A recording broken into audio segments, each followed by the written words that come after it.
OK. Donc, on va commencer par discuter le vœu orthogonal et après, on va dessiner une forme en perspective. Donc, ici, j'ai une mouse d'ordinateur que c'est pas le plus joli du monde, mais j'ai fait en faisant un vœu orthogonal et de côté. Et après, je fais un vœu d'en haut, un vœu supérieur pour montrer mon mouse. Je le fais un peu de l'observation avec un mouse que j'ai ici chez moi, qui était légèrement asymétrique, mais pour pratiquer la symétrie, je l'ai travaillé ici symétriquement. Donc, si vous voyez, ici, j'ai commencé avec mon vœu des côtés. J'ai fait les lignes que je pouvais observer du mouse, etc. Et après, je fais ici en bas cet rectangle que j'ai divisé en deux. Après, j'ai fait la base, le contour de mon mouse. Après, j'ai fait la symétrie de l'autre côté. Et après, j'ai ajouté comme ces deux lignes, des détails. Il y a des petits problèmes de symétrie, mais c'était plus de la pratique de l'observation. Si je projette ici, regardez comme ça, deux matchs. Et si je viens en haut, ça matche aussi avec ces points. Ici, pour la petite roue que j'ai, je peux lever les points et ça va connecter.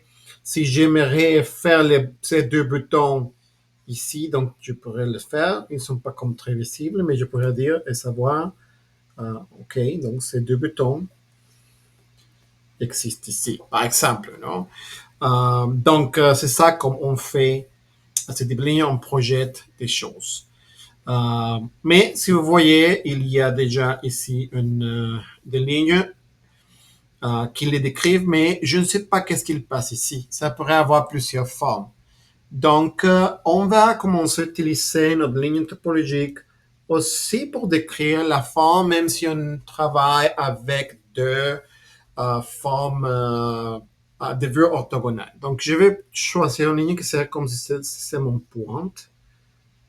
Et on va travailler comme si on avait une perspective à un point de fuite où je peux, comme je peux couper mon,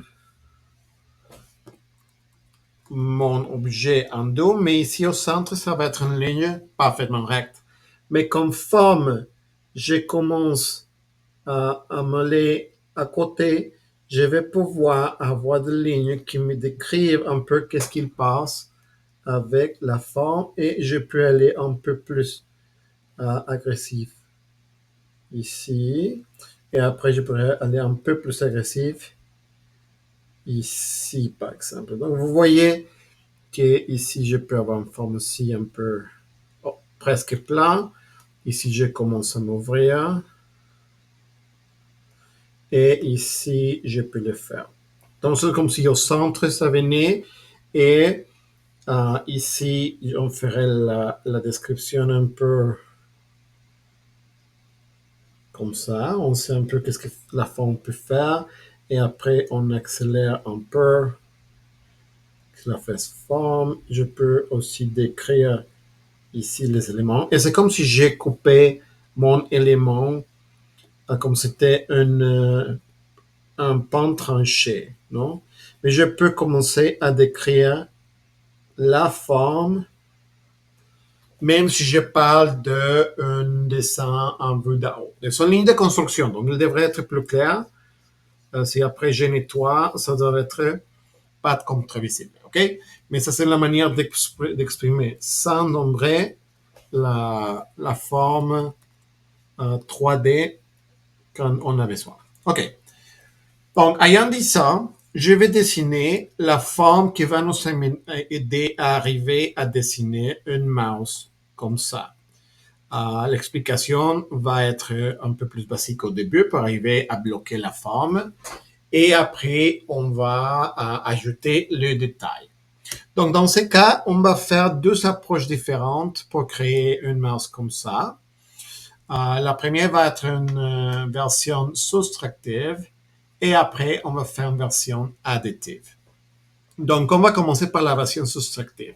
La version soustractive, on pourrait faire un peu d'approximation pour savoir plus ou moins les dimensions de mon boîte. Donc, combien de rectangles ça peut le faire. Donc, je pourrais faire comme 3 carrés de longueur et c'est un peu moins de 2 carrés de largeur. Donc, je veux utiliser ma perspective et je peux avoir ma grille de perspective en dessous si je veux. Pour je peux avoir la moitié, je peux multiplier ici en haut. Et plus ou moins, je peux aller à la perspective. Ici, donc je vais avoir 3 comme je disais, donc je vais voir, ici c'est notre premier, je trouve la moitié, 1, 2 et 3. OK. Et j'ai une forme, mais c'est un peu plus basse que l'autre. Non, donc je peux visuellement, ça ne correspond pas, ou peut-être que je peux les lever un petit peu ou faire un peu plus mince. Mais pour donner un peu ma forme finale, je veux rapprocher le plus que je veux à la forme originale. Donc, on a une boîte où on va avoir notre vœu des côtés et notre vœu d'en haut. Je vais commencer par diviser cette boîte dans une version symétrique. Okay. On voit ici. Et je vais avoir un autre élément ici en bas. Donc, je vais dessiner, dans ce cas, le vœu des côtés. Donc, je sais qu'ici, je commence ici. Je vais savoir que la partie plus haute, c'est un peu plus en après de la moitié. Et après, je vais tomber un peu plus basse qu'ici. Donc, je sais que je vais avoir une ligne qui me fait plus ou moins cette forme. Okay, donc, je peux ici projeter à l'autre côté les 2 points et je peux projeter ici aussi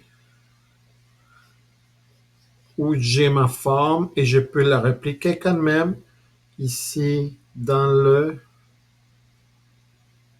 l'élément d'ici. Donc, je vais commencer facile avant de modifier la forme. Je commence à bloquer la forme. Et si vous regardez, j'ai une section ici au centre. Et je pourrais dire, OK, d'ici, je vais le faire un peu plus après, d'ici, je peux couper mon élément ici. Je pourrais la couper d'ici où c'est plus haut. Et je peux le couper ici en arrière, que c'est un peu moins visible. OK? Donc, je sais que cette forme a plusieurs variations et je sais qu'ici, par exemple, je rentre un peu plus dedans. Donc, je peux dire, OK, je sais que d'ici, je vais en fait venir ici. Éventuellement, je vais arriver à ma forme plus grande. Et donc, je peux retirer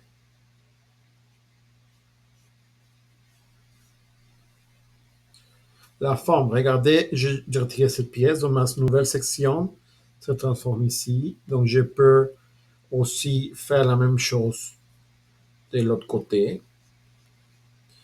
Et la partie la plus grosse, peut-être que ça vient ici aussi. Et je commence à modifier ces sections. Je sais qu'à l'arrière, ça va aussi se déplacer. J'avais ma première section ici, donc je peux la mettre un peu à l'intérieur.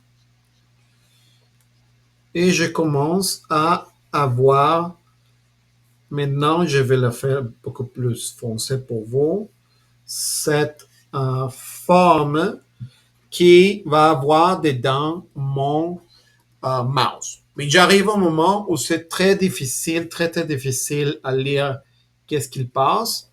Donc, je pourrais, par exemple, mettre une autre pièce de papier.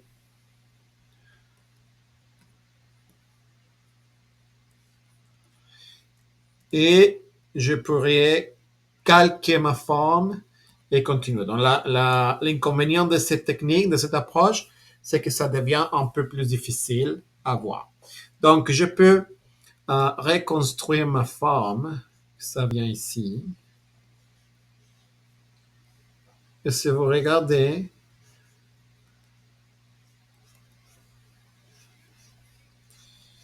j'ai les éléments.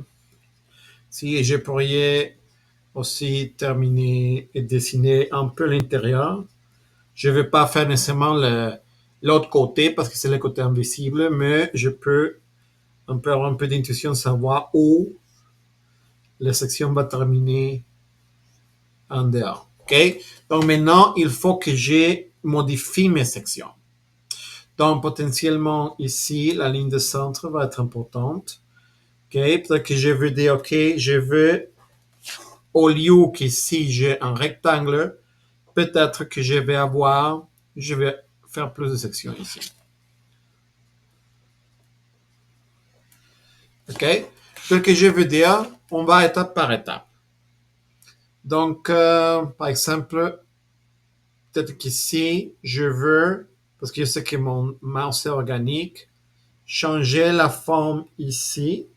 Et donc, en créant la projection, je peux changer ma section ici. Parce que j'ai cette ligne que je peux aussi, on peut projeter ici pour savoir où je vais avoir ces changements de forme. Parce qu'ici, il y a un changement de forme et après, ça vient. Maintenant, on fait la partie d'en haut. Le côté vient ici. Je peux projeter la ligne ici. OK? Et ici, la fin, ça va être presque invisible. Okay? Donc, mais j'ai modifié ces sections. Et si je veux, ici, je vais un peu dedans et je sors. Donc, je pourrais aussi trouver cette ligne qui vient ici, que ça commence à monter un petit peu, comme si c'était collé. Et je peux dire, OK, ça va venir ici et ça sort. Ça va venir ici et ça sort un peu plus. Et je commence à un peu sculpter mon mouse de cette manière. Ici, ça peut tourner ici, parce que ça vient à la base, ça peut tourner. Je peux tourner, je peux tourner. Et après, je peux connecter toutes ces lignes différentes. Ici, je peux fermer ma forme. Et ici, à l'avant, parce que c'est arrondi, je pourrais dire, OK, peut-être que, donc ici, on a la forme fermée comme ça, mais je veux éventuellement fermer la forme comme ça. Après, je descends. Vous voyez comme on a cet élément qui c'était comme le changement, le petit arrondi. Donc, je peux venir ici. Et ici, on a cette forme qui ici vient au sol, mais je peux le faire entrer. Donc, d'ici, je peux tourner et finalement, je peux fermer la forme. Et j'ai une forme de plus proche au mouse que je pourrais après continuer à modifier. Donc, je peux continuer à travailler ici, mais peut-être que j'ai déjà plusieurs lignes qui me dérangent. Donc, je peux venir et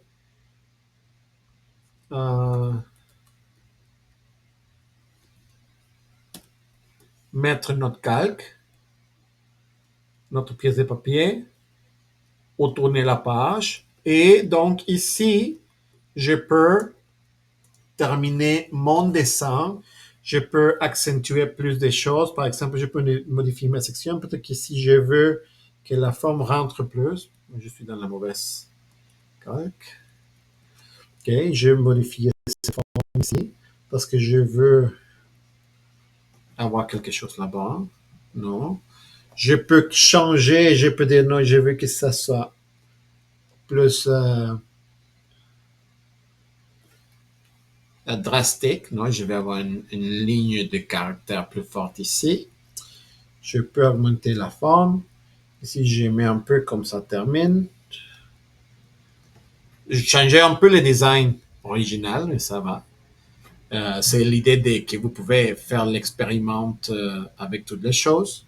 Ici, je peux marquer un peu mon ronde, mon bord arrondi.